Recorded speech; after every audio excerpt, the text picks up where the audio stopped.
Doctor সাহেব, জীবনটাকে উপভোগ করতে শিখুন। আরে জীবনে তো অনেক আয় করেছেন, উপার্জন করেছেন লাখ লাখ কোটি কোটি টাকা, সবই তো শুধু জমালেন। হুম, বাঁচবেন আর কয়দিন? টাকা পয়সা একটু খরচ করা শেখেন, কিঞ্চিত আনন্দ ফুর্তি করেন। আরে মিয়া, জীবন তো একটাই, সো লাইফ এনজয়েবল, লাইফটাকে এনজয় করেন।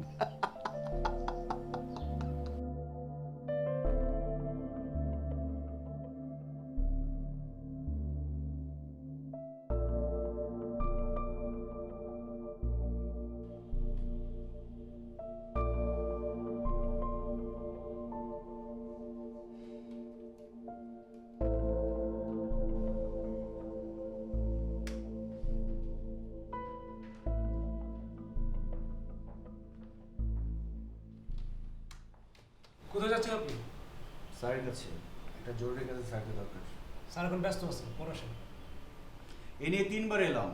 এই সমস্যা কি আপনার? 3বার আসছেন, প্রয়োজন আরো 3বার আসবেন। যান এখন।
পলাশে মন খারাপ? না, বসুন। Thank you. আচ্ছা, তাহলে তারা না থাকলে আমরা বাইরে যে কফি খেয়ে আসি, কি বল? হ্যাঁ, কফি খেলে একটু ভালো লাগতো, অনেকক্ষণ ধরে মাথা ধরে আছে। চলুন।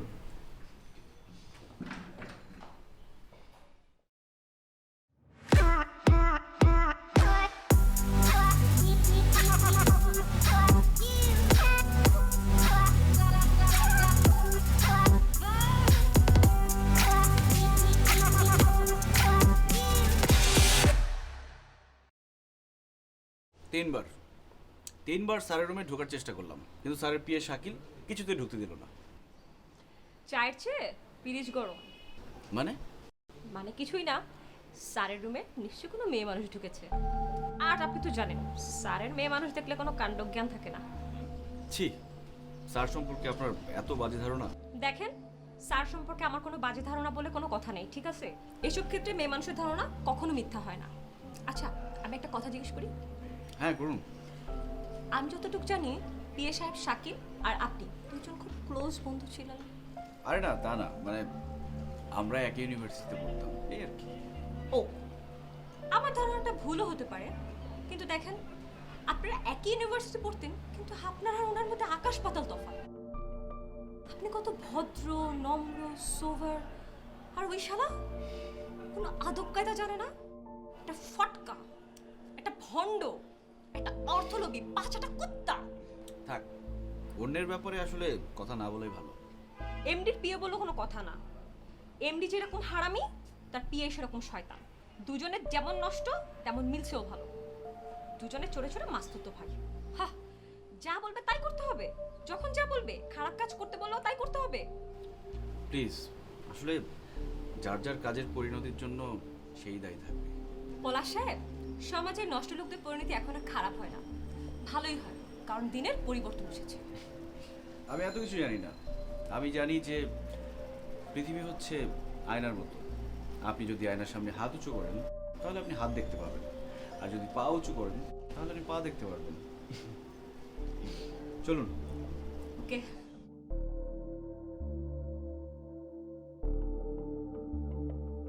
আসসালাম স্যার। ওয়ালাইকুম সালাম। স্যার ডেকেছেন? অবশ্যই অবশ্যই, বস। বলো কোনটা খাবে? না, কোনটা খাবে?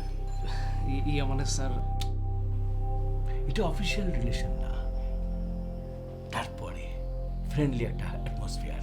বলো কোনটা খাবে? Sir sir whisky. আমার কিন্তু ভদকা পছন্দ। নাও, চয়েস ইজ ইয়োর্স। ঢেলে নাও। র হলে র, পানি হলে পানি। স্যার আচ্ছা, তুমি বিয়ে করছো না কেন শাকিল? অ্যাকচুয়ালি স্যার পর্যাপ্ত টাকা নেই স্যার। টাকার জন্য তুমি বিয়ে করতে পারছো না শাকিল? তুমি আমাকে বলবে তো, তোমার বিয়ের সমস্ত ব্যবস্থা আমি করবো। Thank you sir. না না না, আমি কিন্তু এটা, তুমি ওখান থেকে ইচ্ছে করলে এটাও নিতে পারো। আমার আবার পানি চলে না, র। ও সরি, র মারবি না পানি দেবো? একটু sir. Don't be hesitate man. চলো, কামস, চিয়ার্স।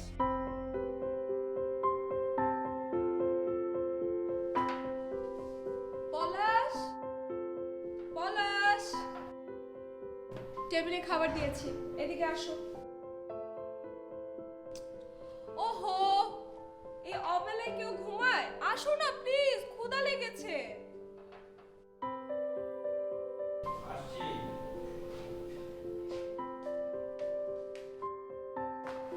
বসো।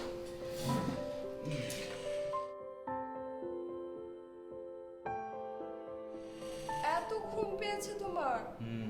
কি রান্না করেছো? আজকে আমি তোমার সব পছন্দের খাবার রান্না করেছি। মাছ রান্না করেছি, মাংস রান্না করেছি, সবজি রান্না করেছি। বলো কি খাবে? আমি তো কোনো কিছুর গন্ধ পাচ্ছি না।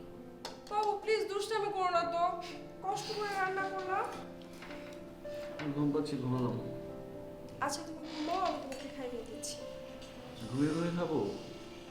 তো কি করবো এখন? খাবে না? কই? এখনো দেইনি, দাঁড়াও। কি খাবে, মাছ না মাংস? দেখো,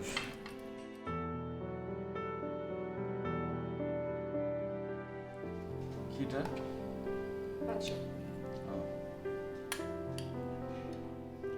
কি মাংসের গন্ধ পেয়ে ঘুম চলে গেল?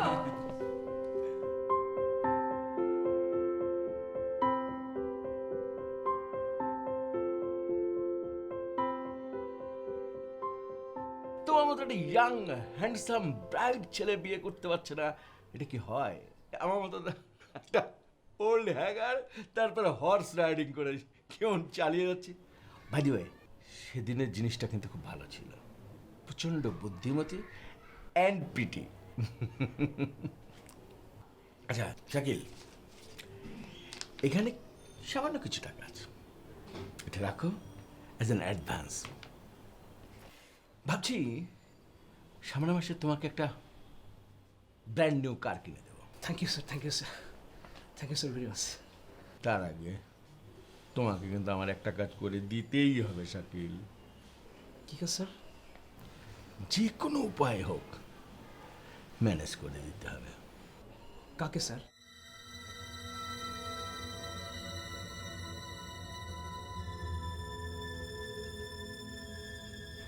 বুঝতে পেরেছ? পারবো স্যার, স্যার আমাকে পারতেই হবে স্যার। ওর উপরে আমার ব্যক্তিগত ক্ষোভ আছে স্যার। স্যার আমি পারবো স্যার। আমি জানি তুমি পারবে, তুমি আমার ট্রাস্টের সেই জায়গাটি শাকিল। শোনো, এই কাজের জন্য তোমাকে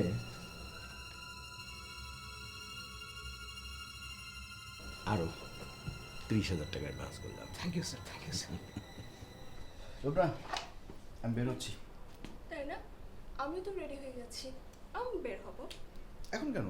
তোমার অফিস তো আমার অফিস থেকে 1 ঘন্টা পরে। সত্যি? আমার অফিসে 1 ঘন্টা পরে? তাতে কি, আজকে আমি না হয় 1 ঘন্টা আগেই বের হলাম। কিন্তু কেন? কারণ হচ্ছে আমি দেখতে চাই তুমি বাইরে বের হয়ে কি করো। আজকে আমি তোমার সাথে ঘুরতে বের হব। খুবই ভালো লাগবে আমার। চলো। সত্যি তো? হুম। দাও ব্যাগ কই? ব্যাগটা একটু নিই।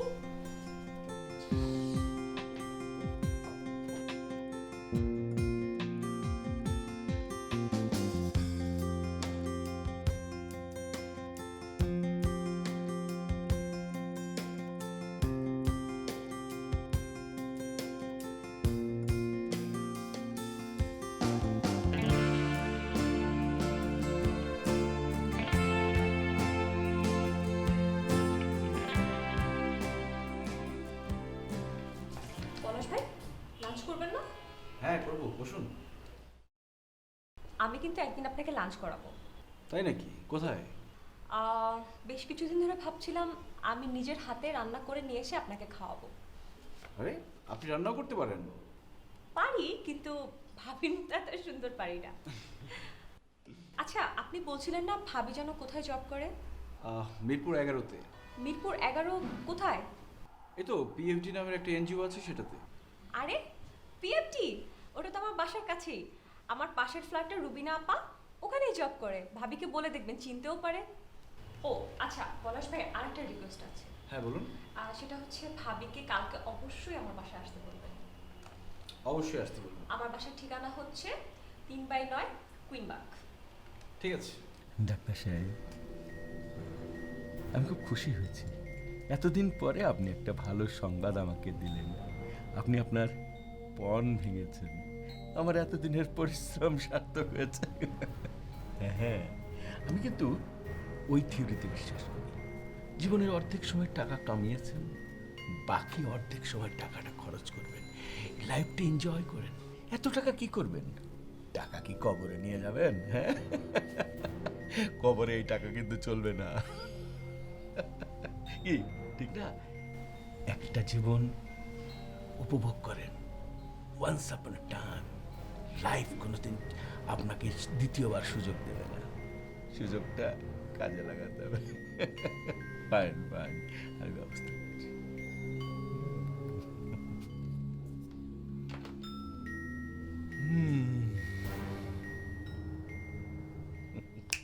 সারা কেমন আছেন? জি ভালো আছি। আপনি কি বাসার দিকে যাচ্ছেন? জি, বাসার দিকে যাচ্ছিলাম। আচ্ছা, আমার আসলে ওই দিকে একটু কাজ ছিল। আপনি যদি অনুমতি দেন একসাথে যেতে চাই। ঠিক আছে, শিওর। আচ্ছা, আমি তাহলে রিক্সা নিয়ে আসি। হ্যাঁ। Thank you.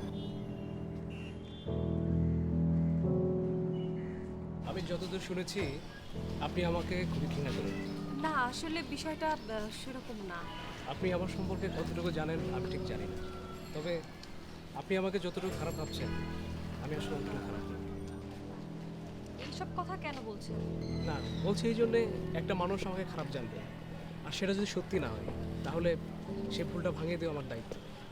আজকে সময় পেয়েছি সেই জন্য বলছি। থাক না, বাদ দেন। আপনি যদি একটু ধৈর্য ধরে শুনতেন আমার খুবই শান্তি লাগতো। আসলে হয়েছে কি, আমি যে পোস্টে চাকরি করি আমার দায়িত্বই হচ্ছে বসকে খুশি রাখা, বসকে সন্তুষ্ট রাখা। আমার জায়গায় যে কোনো লোক চাকরি করলে তাকে সেম কাজ করতে হতো। আমার এখানে যে পলাশ সাহেব চাকরি করতেন তো ওনাকেও এই একই কাজই করতে হতো। তাই বলে বস যদি খারাপ কাজ করতে বলে আপনাকেও সেটা করতে হবে। বসকে ভালো পথে পরিচালিত করাও তো পিয়ের দায়িত্ব, তাই না? ঠিক বলেছেন, চেষ্টা করছি, কিন্তু হঠাৎ করে তো সব কিছু বদলানো সম্ভব নয়। আস্তে আস্তে ঠিক হয়ে যাবে। একটা মানুষ দীর্ঘদিনে যেটা আয়ত্ত করেছে সেটা শেষ হতে তো সময় লাগবে। তা অবশ্য ঠিক। নিজের ভুলকে বুঝতে পেরে যদি একজন মানুষ নিজেকে শুধরে নেয়, সেই সত্যিকারের মানুষ। Thank you very much. বিষয়টা আপনি বুঝতে পেরেছেন এই জন্য আমি একটু চলে এসেছি, আমি নেমে যাই। হাই হাই, বাসা তো কাছেই, এক কাপ চা অন্তত পক্ষে। আজ নয়, অন্য একদিন। আজকে আমার একটা জরুরি কাজ আছে, এটা শেষ করে অনেক জিনিসটা লাগবে। আচ্ছা ঠিক আছে। মামা একটু একটু থামান মামা। নেমে যাচ্ছে না? হ্যাঁ জি। ও আচ্ছা, আপনি তো বাসার ঠিকানাই বললেন না। কিভাবে আসবে বলেন? ও আচ্ছা, আমার বাসা হচ্ছে মিরপুর 11, পিএফডি এনজিওর পাশে 3/9 কুইন পার্ক। Thank you. দেখেন, একদিন আপনাকে একদিন হঠাৎ করে এসে আপনাকে অবাক করে দিল। ঠিক আছে, জি। Thank you. ওকে।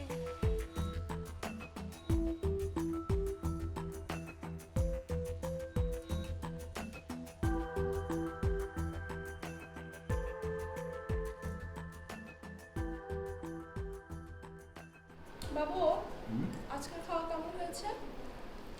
রেগুলার যেটা হয় সেটাই। মানে কি? তো রেগুলার কেমন হয়? মানে খুবই জঘন্য। এখন প্রেম করে বিয়ে করেছি, বউকে তো কিছু বলতে পারবো না, কি আর করার। কি? না না না, কি বললে তুমি? আরে আরে, আমি তো ফান করছিলাম, তুমি তো সিরিয়াসলি নিলে কেন? অনেক মজা হয়েছে। আচ্ছা, আমাদের বিয়ের ব্যাপারে কার অবদান ছিল বলো তো? কেন? তোমার আর আমার। ওফো, আমি কি সেটা বলেছি? তাহলে? আমি বলেছি আসলে আমার আর তোমার বিয়ের ব্যাপারে আমাদের বন্ধু শাকিলের অনেক অবদান ছিল। একটা কথা চিন্তা করে দেখো তো, ইউনিভার্সিটি পড়াকালীন আমরা কত ভালো বন্ধু ছিলাম। আমি, তুমি, শাকিল, আমরা সবাই একজন আরেকজনকে ছাড়া চলতে পারতাম না। একসাথে খেতাম, চলতাম, ঘুরতাম, সব মাস্তি একসাথে করতাম, তাই না বাবু? আচ্ছা, তোমার কি মনে আছে আমাদের ডিপার্টমেন্টের বন্ধুরা আমাদের বন্ধুত্ব নিয়ে কত কথা বলতো? আর সেই কথাটা আমি তো একদমই ভুলতে পারি না। আমরা সবাই একসাথে চাকরির জন্য ইন্টারভিউ দিলাম একই কোম্পানিতে। তোমার আর শাকিলেরটা হয়ে গেল, আমারটা হলো না। সেই নিয়ে আমি কত কান্নাটাই না করেছিলাম। ইস, একদমই ভুলতে পারি না সেই দিনগুলো। আর তোমার আমার বিয়েটাও তো শাকিলের জন্যই হয়েছে, তাই না? না হলে কি আর আমরা দুজন পালিয়ে বিয়ে করতে পারতাম বলো, ওর হেল্প ছাড়া? আসলে শাকিল সত্যিকারের ভালো মানুষ, সে সাথে ভালো বন্ধুও বটে। সেটা তো ছাত্র জীবনে ছিল। পেশাগত জীবনে কি সে ভালো নয়? ভালো মন্দ কোনো স্থায়ী ব্যাপার না। গতকাল যে মানুষটা ভালো, সে আজকে খারাপ হয়ে যেতে পারে। আবার আজকে যে মানুষটা খারাপ, সে যে আগামীকাল ভালো হবে না, তার গ্যারান্টি তো কেউ দিতে পারে না। সময়ই বলে দেয় কে ভালো আর কে খারাপ। পলাশ, সাডেনলি তুমি এই ধরনের কথা বলছো, কি হয়েছে? শাকিলের সাথে কি তোমার কোনো কারণে ঝগড়া হয়েছে? না, আসলে ঠিক তা না। তাহলে? ছাত্র জীবনের ভালো বন্ধুটি যে পেশাগত জীবনে অর্থলোভী হয়ে উঠবে না, সেটাই বা কি বলতে পারে। আচ্ছা, ও কি ওই রকম? না, তা না, কিন্তু হতে হতে পারে। না বাবু, আমি কিন্তু বিশ্বাস করতে পারছি না। আচ্ছা, বাদ দাও তো এইসব কথা। আচ্ছা, ভালো কথা, তুমি রুবিনা নামের কোনো মহিলাকে চেনো? তোমাদের অফিসে নাকি জব করে? হ্যাঁ, আমার কলিগ, খুব ভালো একজন মানুষ। বাই দ্য ওয়ে, তুমি তাকে কি করে চেনো? না, আমি অবশ্য তাকে চিনি না। তাহলে? আরে, শায়না নামের যে মেয়েটির কথা বলেছিলাম না, আমাদের অফিসে জব করে, ওই শায়না আর রুবিনা চৌধুরী পাশাপাশি ফ্ল্যাটে থাকে। তো শায়না অনেকদিন ধরে বলছিল যে তোমাকে তার বাসায় যেতে, ওনাকে রান্না করবে, তোমাকে খাওয়াবে। তুমি সময় পেলে যেহেতু। ওকে বাবু, তুমি যেহেতু বলেছো, আমি ফ্রি থাকলে অবশ্যই যাবো।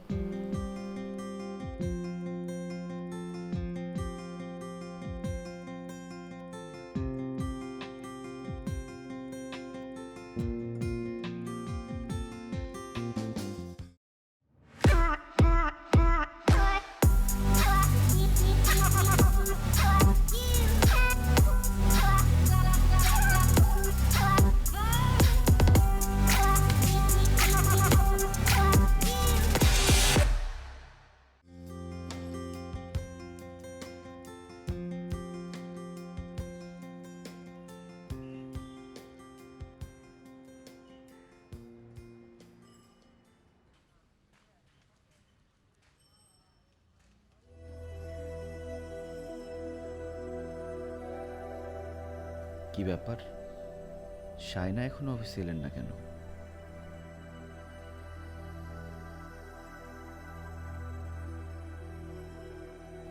তিনি তো কখনো অফিস মিস করেন না।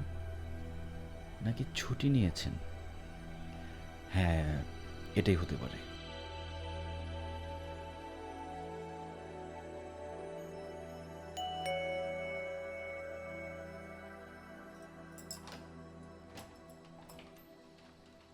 আরে লুবনা, আমার বাসা? কেন আপু, আসতে মানা নাকি? আরে না না, এসো ভেতরে এসো।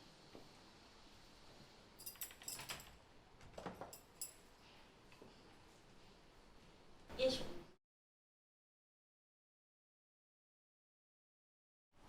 থ্যাংক ইউ আপু। তুমি আমার বাসায় আসবে আমি তো প্রত্যাশাও করিনি। জানেন আপু, মানুষ কখনো কখনো যেটা প্রত্যাশা করে না তার সাথে ঠিক সেটাই ঘটে যায়। তা ঠিক বলেছ। তুমি বসো, আমি চা নিয়ে আসি। হ্যাঁ,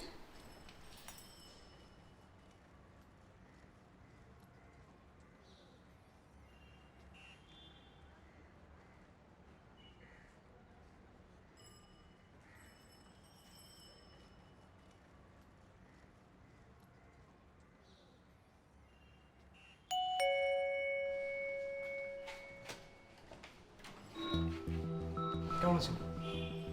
ভালো আছি, মানে আপনি এখানে? মানে এখানে দাঁড়িয়ে থাকবো নাকি চলে যাবো? না না না, বাইরে দাঁড়িয়ে থাকবেন কেন, চলুন ভিতরে চলুন। স্যারও এসেছে। স্যার এসেছে? সিরিয়াসলি? বাইরে দাঁড়ানো? স্যার, আসসালামু আলাইকুম। ভালো আছো? জি স্যার, ভালো আছি। আসেন, বাইরে কেন, আসেন ভিতরে আসেন।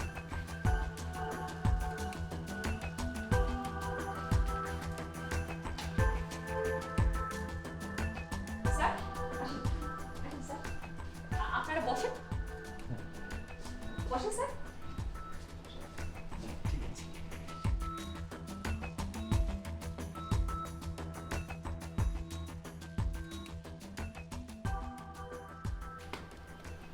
নাও কফি খাও।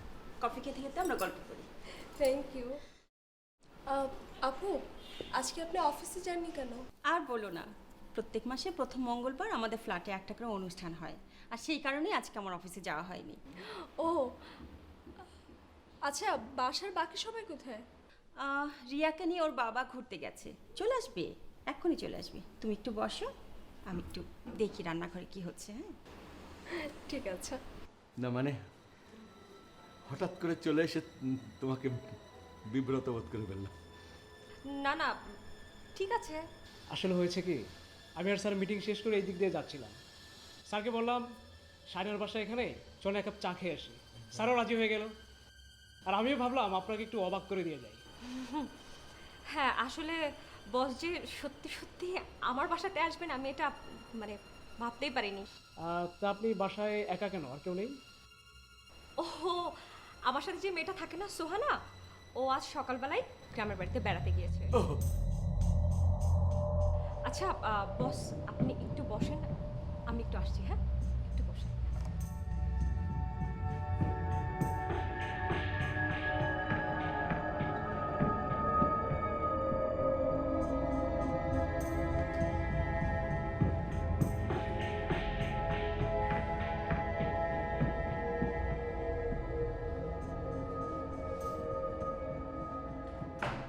আচ্ছা আপু, আপনি কি শাইনা ফ্ল্যাটটা চেনেন? চিনবো না কেন, ও তোমার পাশের ফ্ল্যাটেই থাকে। ও, দ্যাটস গ্রেট। তা তুমি ওকে চিনো কি করে? অ্যাকচুয়ালি ও আমার হাজব্যান্ডের কলিগ, আর সাডেনলি এই মেয়েটা আমাকে ওর বাসায় আসার জন্য খুব করে রিকোয়েস্ট করছিল। ওর ইনভাইটেশন পেয়ে গেলাম, তার উপর ভাবলাম আপনিও বাসায়, সেজন্য ভাবলাম এক ঢিলে দুই পাখি মেরে ফেলি। ভালোই করেছো, আজকে অনুষ্ঠান উপলক্ষে ভালো রান্নাবান্নাও হবে, আর সেই কারণেই হয়তো ও তোমাকে অনুষ্ঠানের দাওয়াত দিয়েছে। চলো তোমাকে শাইনার সঙ্গে পরিচয় করে দিই, আর তুমি একটু বাইরে গিয়ে দাঁড়াও, আমি রান্নাঘর থেকে আসছি। Sir, sir, sir please sir, আমার এত বড় সর্বনাশ করবেন না স্যার। স্যার,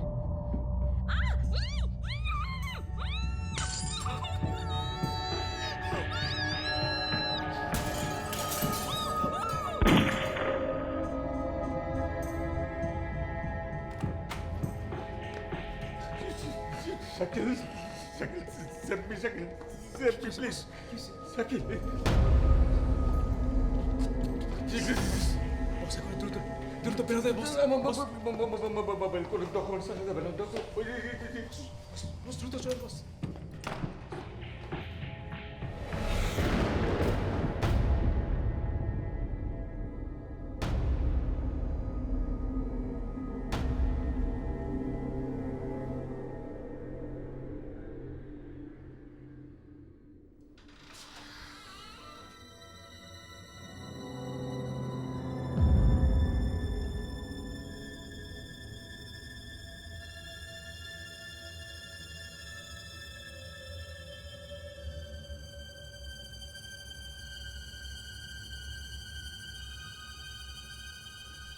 শাইনা, শাইনা, দেখো কাকে নিয়ে এসেছি। আয় শাইনা, দরজা খুলো।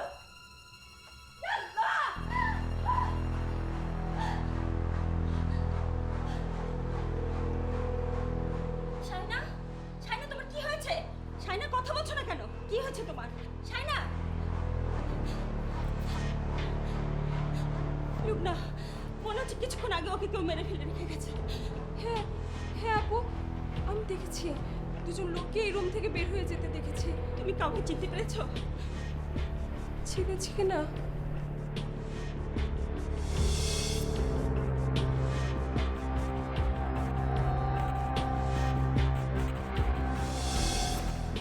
শাকিল খুনি? শাকিল খুনি হতে পারে?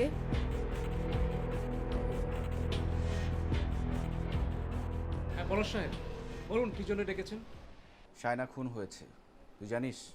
কই না তো। কে খুন করেছে সেটা জানিস? সেটা সেটা আমি কি করে জানবো? আমি জানি। তুই জানিস কে খুন করেছে? তুই আর তোর এমডি রকিব মিলে শায়নাকে খুন করেছিস। তুই দেখেছিস? না আমি দেখিনি, তবে লুবনা নিজের চোখে দেখেছে।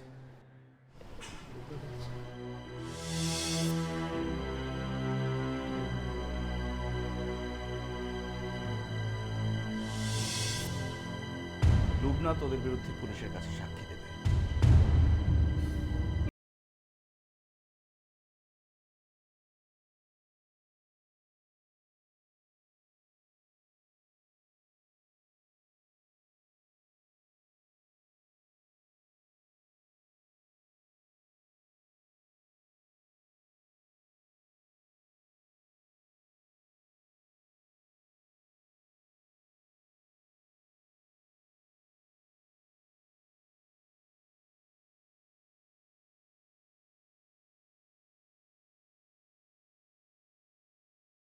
স্যার প্লিজ স্যার আমাকে মাফ করেন স্যার। স্যার আমি এটা পারবো না স্যার। স্যার অসম্ভব স্যার। স্যার আমি পারবো না স্যার।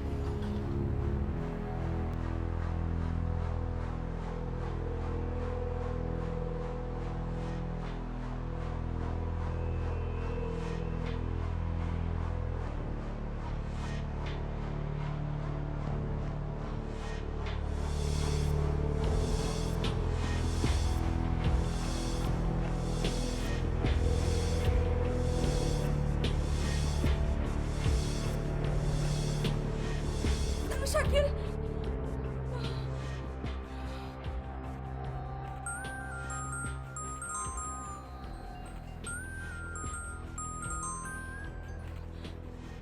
পলাশ, পলাশ তুমি কোথায়? অফিসে কেন? প্লিজ প্লিজ বাবু তুমি বাসায় আসো। কিন্তু আমি তো একটা গুরুত্বপূর্ণ কাজ করছি। গুরুত্বপূর্ণ কাজ পরে করবে বাবু, প্লিজ বাসায় আসো। সিরিয়াসলি সিরিয়াসলি আমি অনেক ভয় পাচ্ছি, আমার খুব ভয় লাগছে। তুমি বাসায় আসো প্লিজ প্লিজ। আচ্ছা আচ্ছা ঠিক আছে, আমি এক্ষুনি আসছি। ঠিক আছে।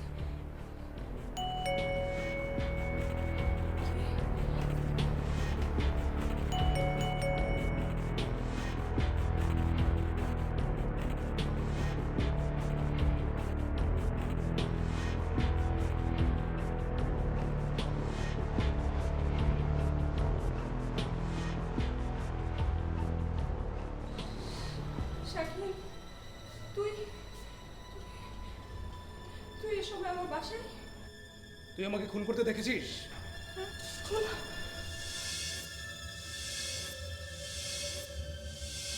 না, আমি তোকে খুন করতে দেখি নাই, কিন্তু তোকে আমি ওই রুম থেকে বের হয়ে যেতে দেখেছি। তুই আমার বিরুদ্ধে সাক্ষী দিবি? না মানে হ্যাঁ মানে আমার বিরুদ্ধে সাক্ষী দিবি তুমি?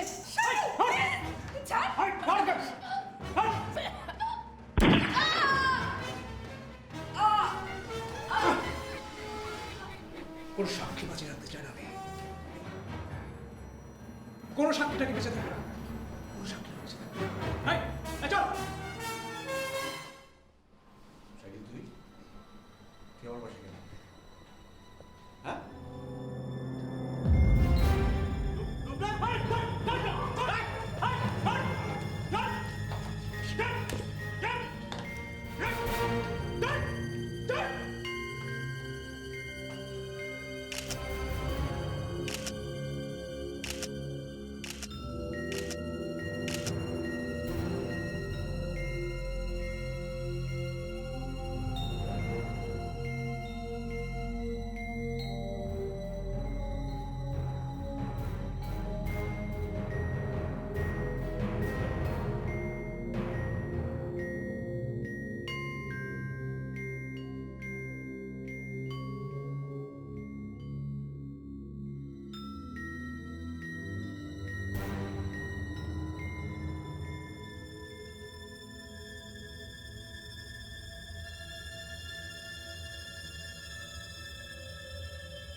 ওসি সাহেব, এই খুন সম্পর্কে আপনার অভিমত কি? ভদ্রমহিলা খুন হওয়ার পর থেকে তার স্বামী নিখোঁজ রয়েছে। আমরা আশা করছি খুব শীঘ্রই তাকে অ্যারেস্ট করব।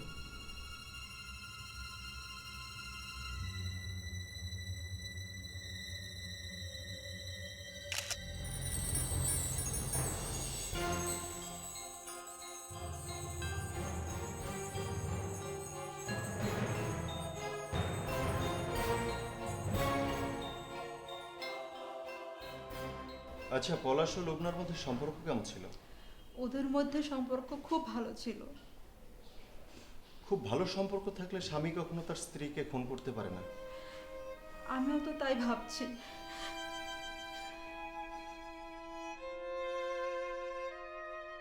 হয়তো ওদের মধ্যে কোনো ঝগড়া অথবা মনোমালিন্য চলছিল, আপনি সেটা জানতেন না?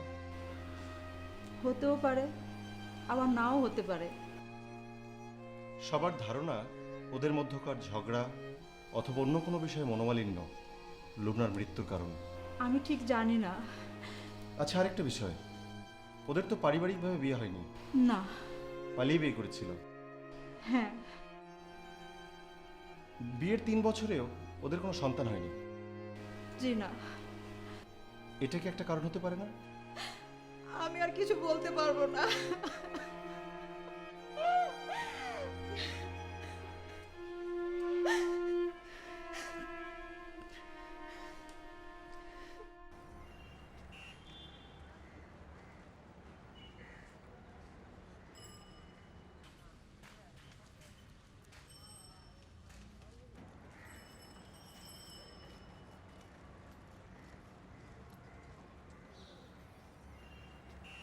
স্বামীর হাতে স্ত্রী খুন। নাখালপাড়া 3/4 নং বাসায় একজন ভদ্রমহিলা খুন হয়েছে। স্বামী খুন করে পালিয়েছে। পুলিশ তাকে হন্যে হয়ে খুঁজছে।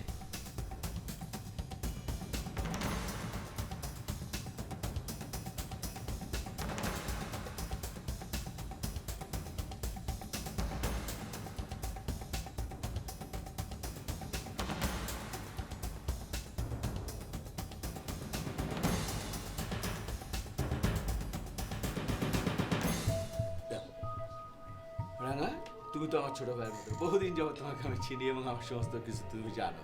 তোমাকে যখন একবার ভাই বলেছি, তোমার সমস্ত দায়িত্ব আমার, আর তোমার দায়িত্ব এই ভাইটাকে একটু দেখে রাখা।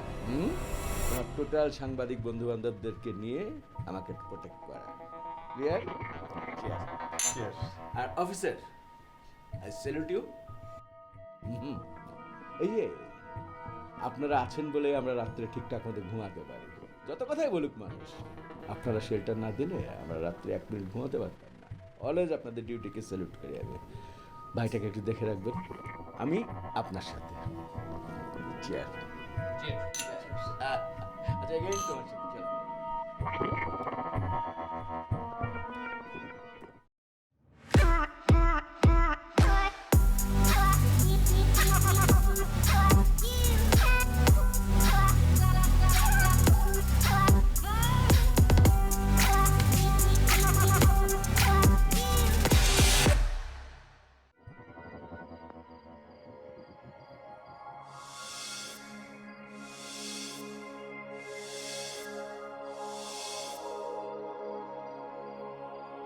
পুলিশ, সাংবাদিক, এমডি, শাকিল সবাই একসাথে। এ জগতে আর কাকে ভালো বলবো?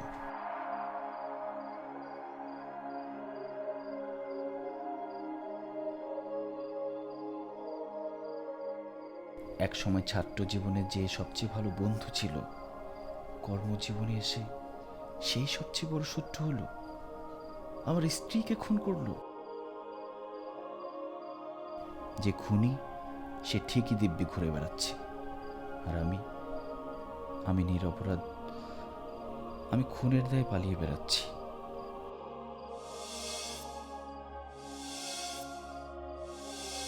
যে সাংবাদিক সত্য প্রচার করে আমাকে কলঙ্কমুক্ত করবে, সুন্দরভাবে বাঁচতে সাহায্য করবে, সেও শাকিলের সাথে হাত মিলিয়েছে।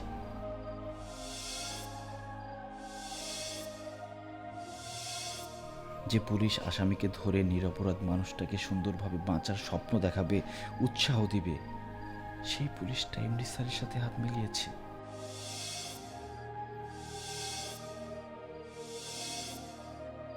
আসলে সবাই টাকার কাছে বিক্রি হয়ে গেছে। টাকা আর ক্ষমতা থাকলে মনে হয় সবই সম্ভব। যদিও আমি আগে এসব বিশ্বাস করতাম না, এখন মনে হয় বিশ্বাস করতে শুরু করছি।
তদন্তের নতুন মোড় পাওয়া গেছে।